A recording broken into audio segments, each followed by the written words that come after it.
Namaste, beautiful souls. Welcome back to Decks I Recommend. And in this episode, I will be talking about versatile decks.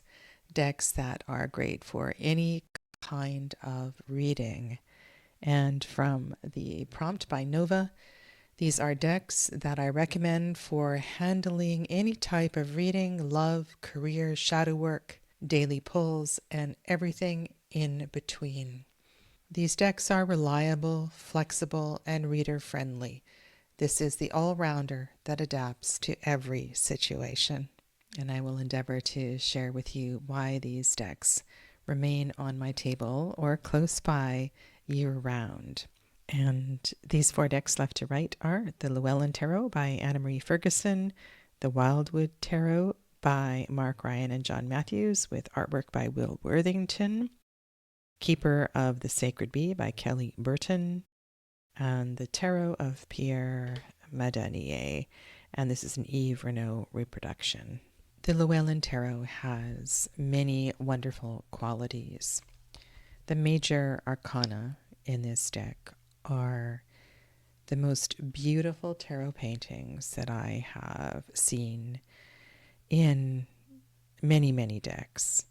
They are extraordinarily detailed and magical, and even without understanding the legend, the historical connections to the tales of the major arcana, there is something that you can connect and relate to if you have studied the tarot a little bit. I think Anna Marie has chosen amazing paintings for the major arcana, and I do want to come back and speak to those. In the minors, these will be familiar illustrations, very close to the work of Pamela Coleman Smith and Arthur Waite. So there will be no issue with understanding these images. However, the color palette is slightly different. There's something about the majors that feels a little bit softer than the Waite Smith. In the guidebook for this deck, there is a short description comparing what is going on in the Llewellyn Tarot and what one would find in most other decks. So where the card deviates from the Waite Smith Tarot, you get a brief description of what's happening there. This is a beautiful universe card. The court cards will be also familiar. So why is this a versatile deck, and why do I love this deck? Well, there is a romantic nature to the major arcana. Because the majors are connected to legend and myth and story, they have a romantic quality about them. And so I find that this deck works really well for romantic readings. And also the softer nature of the artwork also fits beautifully into relationship readings, which is, they tend to take up most of the readings when you are a reader. As for other types of readings, where am I going? What am I doing? Personal endeavors, health, wellness. I find that this deck just, I don't know what it does. It hits a soft spot for me. I find flowers that I know. I find landscapes that feel familiar. I appreciate the shift of characters and how shifting the figure in the foreground of this card is quite seamless. There appears to be more reflection, more contemplation, not such an attitude that I often see in this particular card. I'm thinking of the Robin Wood Tarot when she called this one the Nana Nana Boo Boo card. I think there's more thought that's happened here. While some of the artwork looks quite different from the Waite Smith Tarot, I think it provides equal reflection. I could look at maybe why these four cups are separate from the others. There's one that's right here on the edge of the river. The children are quite engaged. It looks to me like they have well, it's probably fishing, but I almost saw a bow and arrow there for a moment. The couple is in love, and this feels like a scene of fulfillment. The rainbow is still here, and we have perhaps something that, a shape that could speak to, I'm just thinking of that major arcana I just had on the table. There's something about cauldrons for me, and I really love it when I can connect little details in pictures emotionally. So I feel the emotion in these paintings. The way the water is storming here is truly, truly something. I often forget the details of the legend, of the myth that goes with the major arcana, and yet I can use these cards with my own experience. And sometimes I will remember the story and I will incorporate that. Sometimes it will be about, like I said, the details of the flowers, the moss, the landscape. I mean, this is such an extraordinary magician card.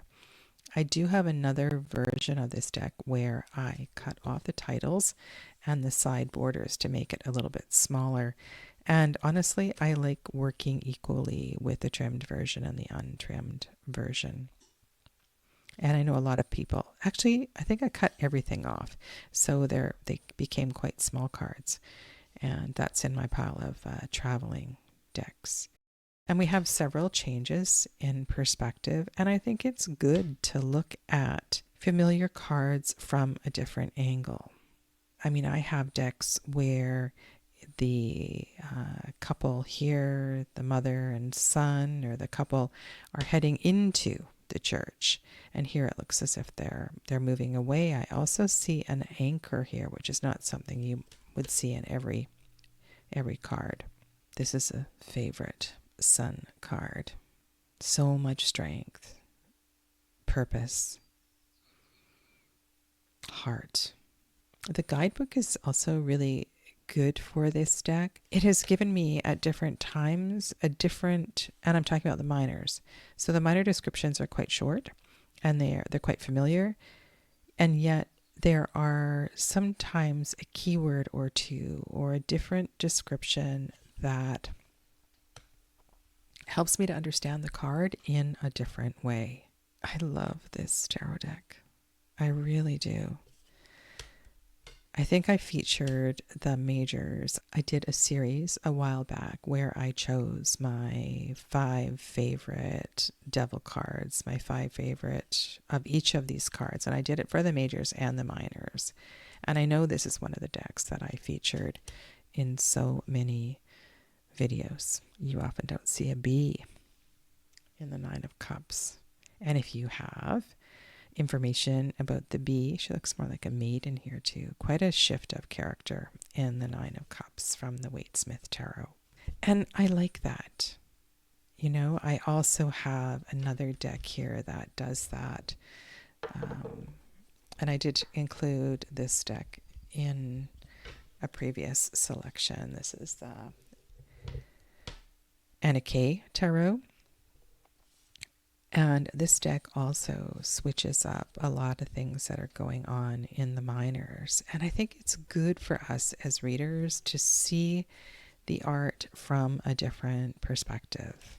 So yeah, this deck, the Llewellyn Tarot, is one that I find to be very versatile and also accessible. And you may not think that because it isn't a straight up Waite-Smith inspired deck, but it is. It is incredibly powerful in its delivery, and the colors are so beautiful. If you haven't given this deck a try, you might want to consider it for future readings. The Llewellyn Tarot by Anna Marie Ferguson. In this series, I am featuring 2 mass market and 2 self-published decks for each of the categories. And this is the Wildwood Tarot, the second mass market deck. Another deck that I have multiple copies of. This one also has many cards that look a little bit different from the Waite Smith Tarot.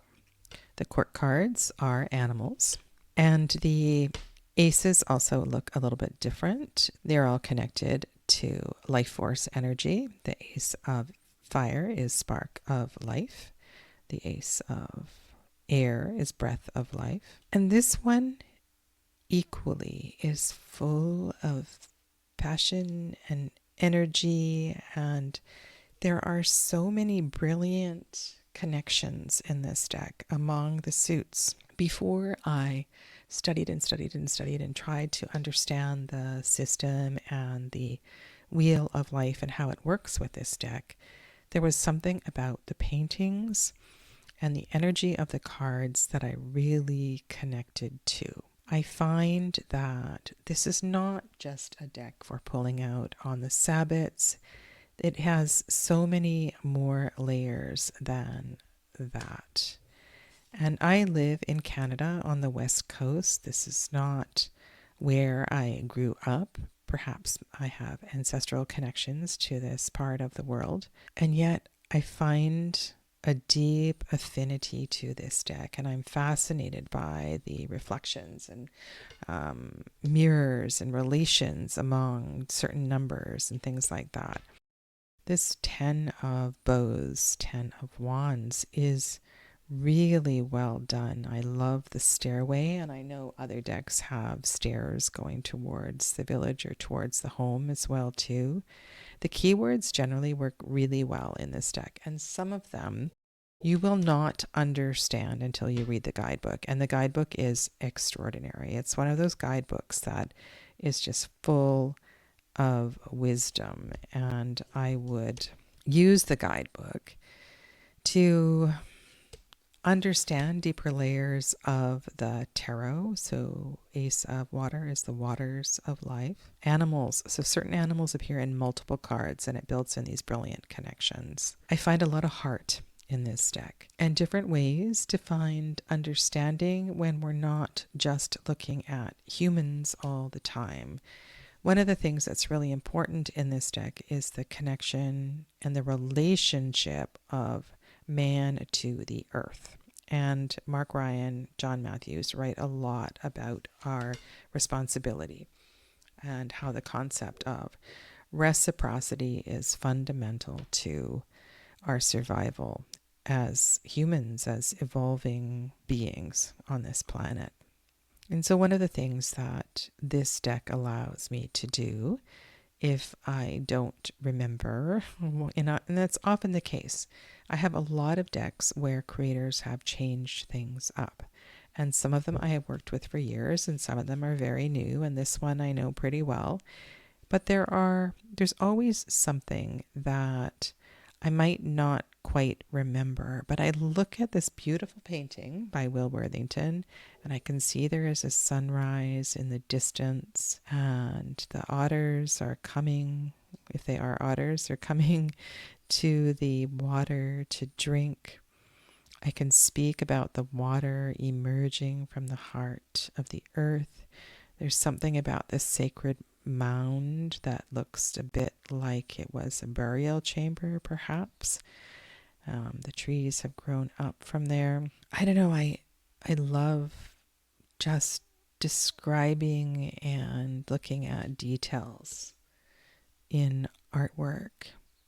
I have a lot of experience with the tarot, and when a deck helps me to expand, that really feels good. I don't like using a deck where the scenery is all too familiar. It's too contemporary. I find that a deck that looks like this is way more flexible. And so when you're looking for a versatile deck, you may not want to have a human walking away from a house. If I look at this Eight of Vessels and what's happening here with the water, and I build in the keyword, I can understand many more layers than if I'm looking at a picture where a human is walking away from a house. And sometimes we don't see the house, just turning and walking away. There is incredible energy in this deck, and it is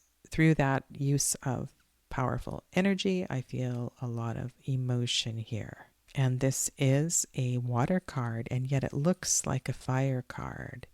And so it has me asking why and how is all this powerful energy being created, and what is the relationship between this, all this gold, fiery energy, and the 9 cups that are here. And I can look at the keyword for another hint.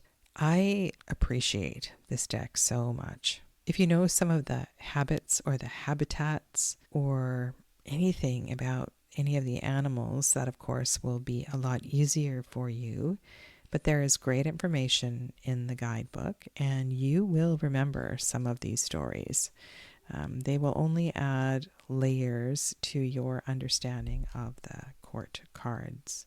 The Ace of Stones, the Ace of Earth is the foundation of life. If you choose to learn how these cards fit into the wheel of the year, then you can also build in that layer of meaning as well. However, saying that, you certainly don't need to do that in order to work with this deck. I have other decks. One that comes to mind is the Wee Moon Tarot. Well, that deck has a different astrological system than I'm most familiar with. And sometimes I pull out the guidebook and see what is going on with that. And other times I read it like a Golden Dawn astrological system. That's okay to me. So you don't necessarily need to know the Sabbath that is most closely connected to these 2 cards in order to read the deck. This is so cool. Like, this is the 3 of Stones and the 4 of Stones. And look at how the human has grown and become a part of the earth, and how the standing stone circle is protecting this little fawn here.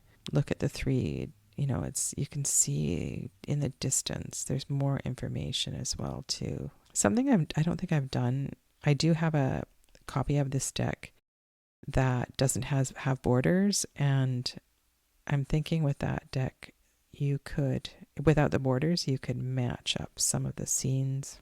I don't use it these days because I'm missing a card. It fell between a crack in a deck and disappeared. This 5 of Stones is really powerful, and you wouldn't expect to see so much light and energy in a 5 of Stones. And yet, if you look at what's going on here, you can see lightning in the background, and maybe you will connect this card to another that has lightning. Perhaps out of the box, it won't be an easy read and it will take a little bit of time. But honestly, this is a great deck for any kind of reading. Super versatile.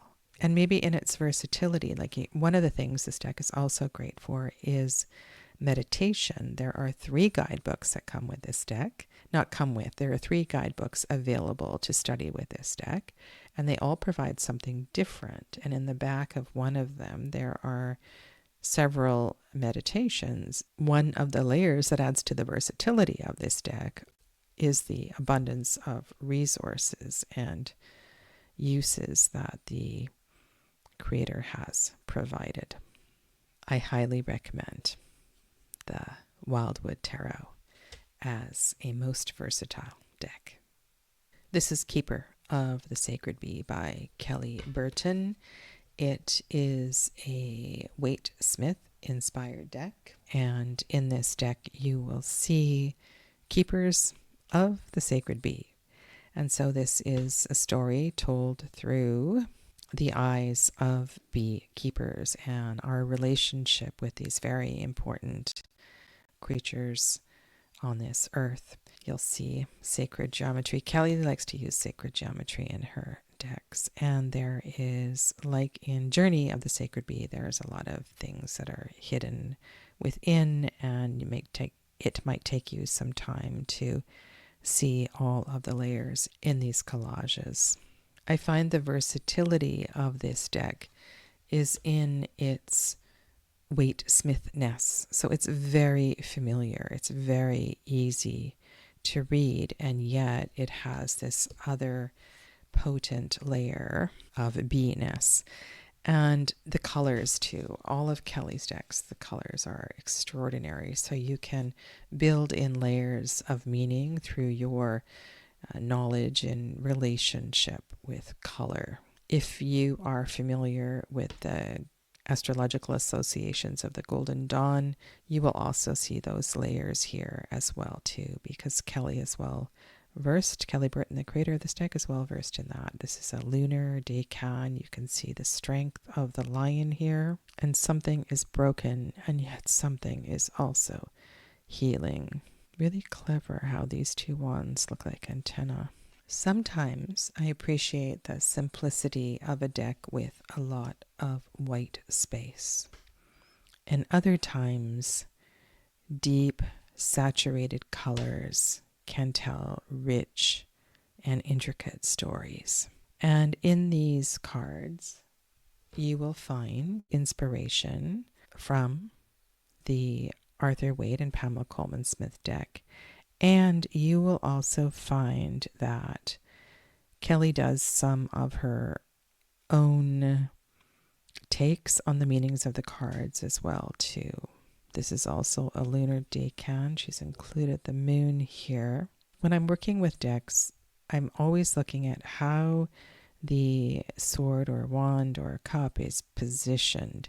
And here we have 3 on this side, 2 on that side. So we're working with the energy of 5, or 2 plus 3. 2 are left behind. And I'm sure that I'm just thinking of another one where an eagle flies away with 5 and drops 2.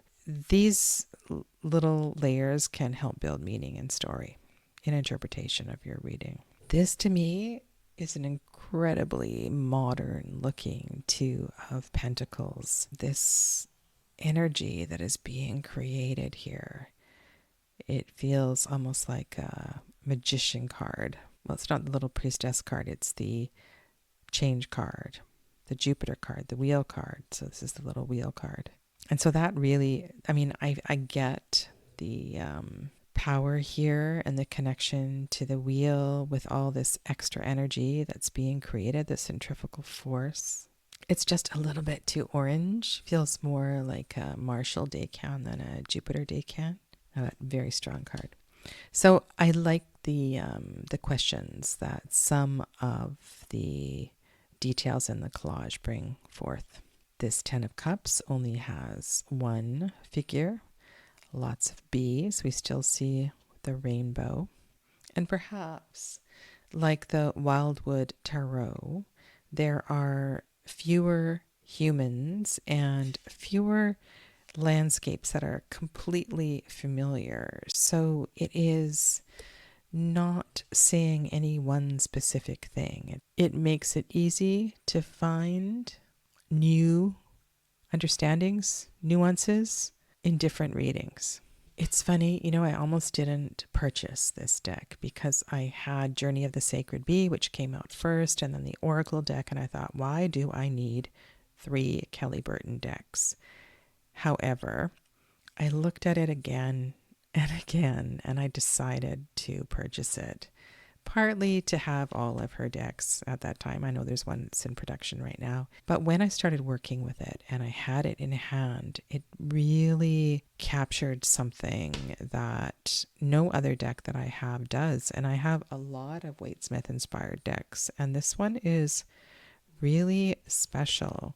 The idea of work. So in the versatility category, we're also looking at the idea of work, and what a brilliant analogy to look at how the bees are working and the work of the keepers of the sacred bee and the relationship among all of those things.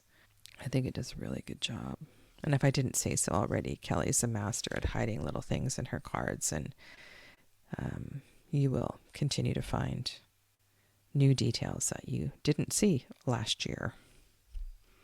So yeah, this deck I highly recommend for all kinds of readings. a very versatile deck. Keeper of the Sacred Bee by Kelly Burton. And the second most versatile self-published deck that I am recommending is the Tarot of Pierre and Madenié. This is a Yves Renaud reproduction. I would say that having a historically accurate Tarot of Marseille is absolutely essential in one's tarot library. Once you become familiar with how to read with these cards, you will always have one or more of these decks at hand. And one of the reasons that I recommend this particular Marseille is that the faces are a little kinder. I really do. I mean, the devil's a little weird, but isn't it always? The faces, I love the faces in this deck. And there's a few color changes that are really beautiful and well done. There is also a little bit of blurring in the art, and it makes it have this feeling of age and history. I'm not one for perfectly clear and clean lines. I don't need that.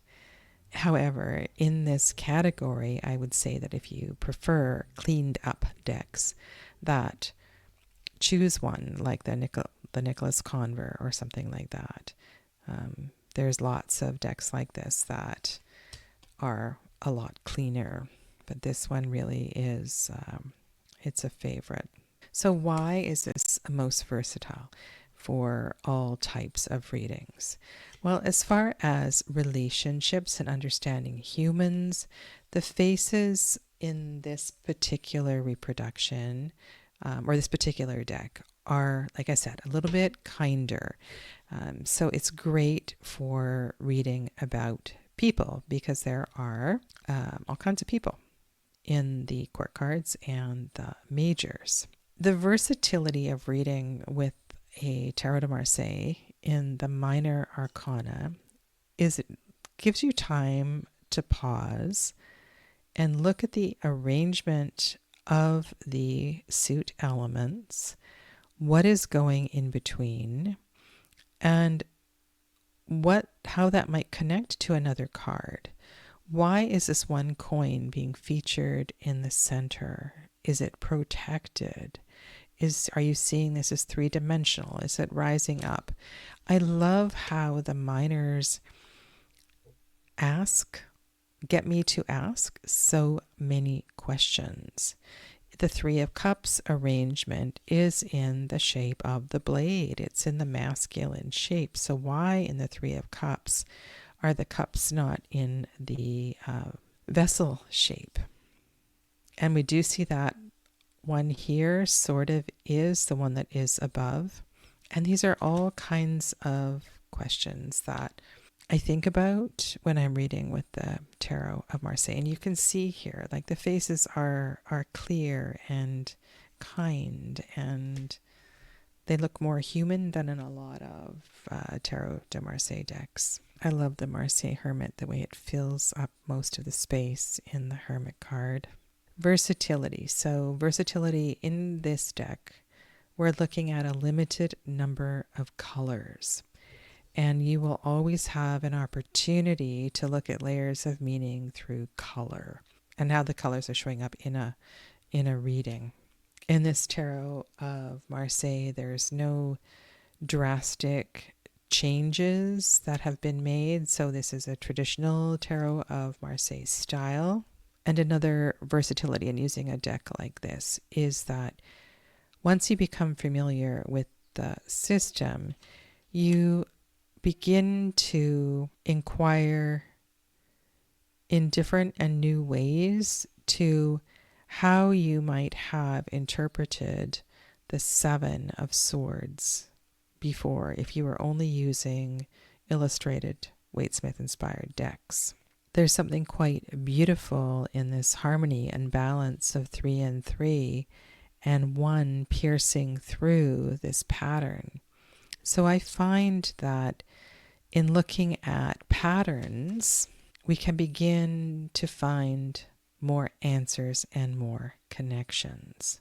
I have a series on my channel that I'm uploading most Mondays called Monday Marseille Monday readings.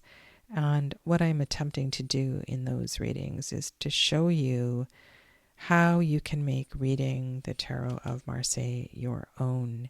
And more often than not, I am really not reflecting here on a 7 of Wands from the Waite-Smith. I'm looking at the X. I'm looking at what is emerging from the X. I'm reflecting on where we are in the suit.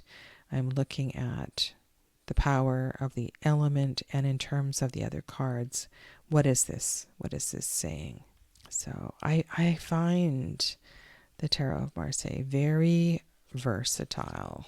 And if you don't believe me, check out some of those readings. I think I've done about 15 of them now, and I will continue to do that for some time. I'm planning on sharing all of the variations of these older style decks that I have. But I would say for this particular category, you want to choose a Tarot of Marseille that's either of probably a type 2 that feels most familiar.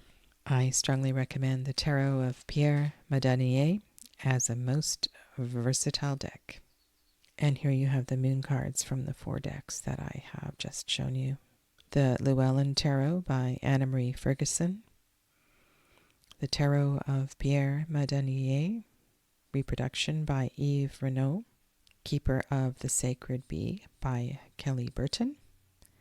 And the Wildwood Tarot by Mark Ryan and John Matthews with art by Will Worthington. All decks that I find to be extremely versatile. Thank you very much for watching, and I look forward to hearing from you in the comments below. Take good care. Namaste.